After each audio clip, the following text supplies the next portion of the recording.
Bayangkan kamu berlibur ke luar negeri, niatnya cari ketenangan, mungkin foto-foto buat Instagram, atau sekedar menulis status healing dulu guys. Tapi yang kamu dapetin bukan spa, bukan kopi santai di kafe, melainkan berhari-hari tersesat di hutan, digigit semut api, dikejar jaguar, sampai makan burung yang bahkan belum sempat menetas. Nah, itulah yang dialami Yoshi Ginsberg, seorang petualang muda yang kisahnya di Amazon menjadi salah satu cerita bertahan hidup paling gila di abad 20. Kalau ada rahasia, kalau ada misteri, kalau ada yang aneh, pasti ada kodenya. Dan kita pecahkan kodenya bersama saya, The Funky Code. Pada tahun 1980-an, Yoshi, mantan tentara, memutuskan pergi ke Bolivia. Impiannya sederhana tapi ambisius, menjelajahi hutan Amazon. Banyak orang kalau dengar kata Amazon pasti terbayang belanja online, tapi Amazon yang satu ini kan beda, jauh lebih berbahaya dan tidak ada promo ongkir ya. Sesampainya di Bolivia, Yoshi menuju daerah La Paz. Di perjalanan, ia bertemu Marcus Stem, seorang profesor asal Swiss. Pertemuan yang sebetulnya biasa aja, namun akan menjadi titik awal sebuah kisah dramatis. Tak lama kemudian, Yoshi juga berkenalan dengan Kevin Gale, seorang fotografer Amerika yang mencintai alam. Ketiganya pun memutuskan berjalan bersama, menjelajahi Bolivia, mengenal budaya, dan menikmati kehidupan sebagai penjelajah muda. Semua berjalan wajar sampai Yoshi bertemu dengan seseorang yang akan mengubah arah hidupnya. Carl, pria misterius yang mengaku sebagai penjelajah berpengalaman. Carl punya penawaran yang terdengar penggoda nih, sebuah ekspedisi menuju jantung Amazon, tempat tinggal suku misterius bernama Tormonas. Katanya, wilayah itu belum pernah dijamah dan siapa tahu bisa membuat mereka terkenal. Marcus dan Kevin awalnya ragu, rasanya terlalu indah untuk jadi kenyataan. Tapi Yoshi begitu bersemangat, hingga keduanya akhirnya ikut. Perlengkapan disiapkan, obat-obatan dibawa, dan barang berharga dititipkan di penginapan. Hari keberangkatan tiba, dengan pesawat kecil, mereka terbang menuju jantung hutan. 4 orang itu, Yoshi, Marcus, Kevin, dan Carl, melangkah masuk ke Amazon. Dari sini, petualangan sesungguhnya dimulai.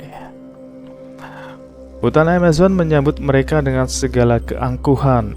Pohon-pohon raksasa, suara hewan yang misterius, dan udara lembab yang menusuk kulit. Malam pertama, ketegangan datang dari Marcus. Ia panik karena merasa ada hewan menyerangnya, tapi ternyata hanya kupu-kupu.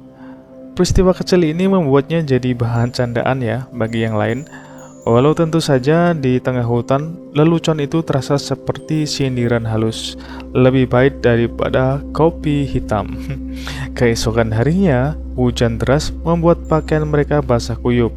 Harus dikeringkan di api unggun. Sementara nyamuk menari-nari mengelilingi mereka seperti undangan gratis makan malam. Wah. Marcus mulai kesulitan berjalan, kakinya luka, ia terus mengeluh, membuat suasana rombongan makin berat. Carl, sang pemandu, terlihat percaya diri dan seakan tahu segalanya, tetapi rasa percaya itu perlahan mulai luntur. Saat memasuki desa Arsayama, penduduk lokal menyambut mereka dengan hangat. Mereka diperkenalkan pada budaya dan makanan khas. Sekilas perjalanan ini terasa kembali menyenangkan, namun kebahagiaan itu singkat.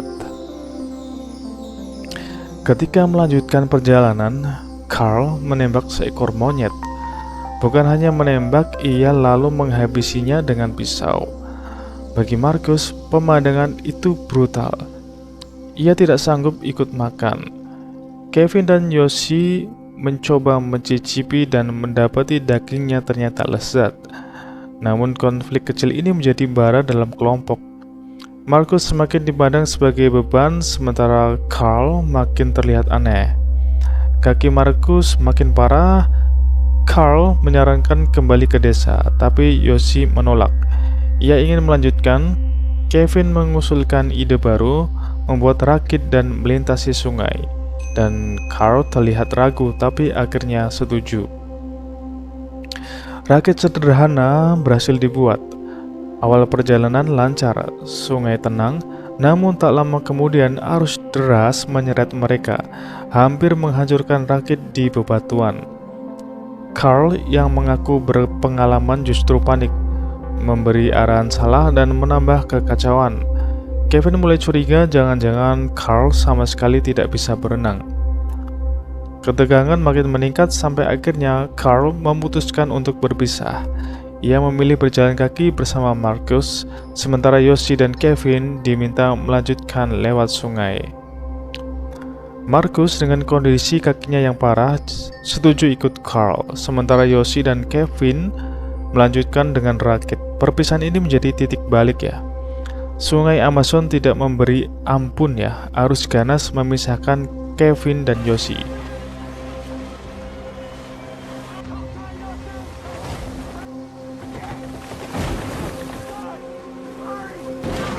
Kevin berhasil selamat sementara Yoshi hanyut, terbentur batu lalu terdampar sendirian di tengah hutan. Dan inilah bagian terberat dari kisah ini. Yoshi kini sendirian, tanpa teman, tanpa perlengkapan memadai. Hari-hari berikutnya ia berjuang melawan segala kemungkinan. Ia mengusir jaguar dengan membuat api dari spray dan korek, seolah sedang bikin flamethrower dadakan ala film aksi murah. Ia memakan anak burung dari telur karena tak ada makanan lain. Ia mencabut parasit dari kepalanya sendiri dengan pinset, sebuah operasi darurat tanpa rumah sakit, tanpa BPJS. Ia berhalusinasi bertemu seorang gadis suku asli, padahal itu hanya bayangan. Di titik terendah, Yoshi bahkan sengaja membuat semut api menyerangnya, agar rasa sakit membuatnya tubuhnya bangkit kembali. Keputusan gila, tapi berhasil ya. Sementara itu, Kevin berhasil selamat dan meminta bantuan polisi lokal. Pencarian dilakukan, tapi hasilnya nihil. Sebagian besar orang percaya Yoshi sudah meninggal. Namun Kevin menolak menyerah. Ia menyewa seorang pendayung lokal untuk terus mencari. Yoshi sendiri semakin lemah. Ia berusaha meninggalkan tanda, menyusun kayu berbentuk huruf Y di tepi sungai. Itu huruf pertama namanya, sekaligus sinyal darurat. Ketika Kevin hampir menyerah, ia menemukan tanda itu. Tak lama, Yoshi muncul dari semak-semak kurus, lemah, namun masih hidup. Pertemuan itu begitu emosional. Yoshi akhirnya diselamatkan, dibawa ke desa dan dirawat hingga pulih. Belakangan kebenaran terungkap. Carl bukan penjelajah sejati, melainkan buronan Interpol, penipu yang sering menjerumuskan wisatawan. Ceritanya tentang suku Tormonas hanyalah kebohongan. Adapun Markus, nasibnya tak pernah diketahui. Kevin kemudian menulis buku tentang kisah ini, sementara Yoshi memilih jalan berbeda. Ia kembali ke Amazon bukan untuk tersesat lagi, tetapi untuk membantu penduduk asli membuat kehidupan. Kisah Yoshi bukan sekedar cerita bertahan hidup.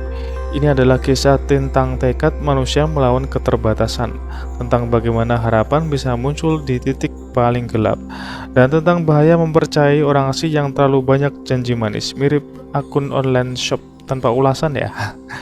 Hutan Amazon menjadi aksi bahwa kadang mimpi bisa berubah jadi mimpi buruk, namun justru dari mimpi buruk itulah lahir kisah yang membuat kita belajar bahwa bertahan hidup bukan hanya soal fisik, tetapi juga soal keyakinan bahwa besok masih ada harapan.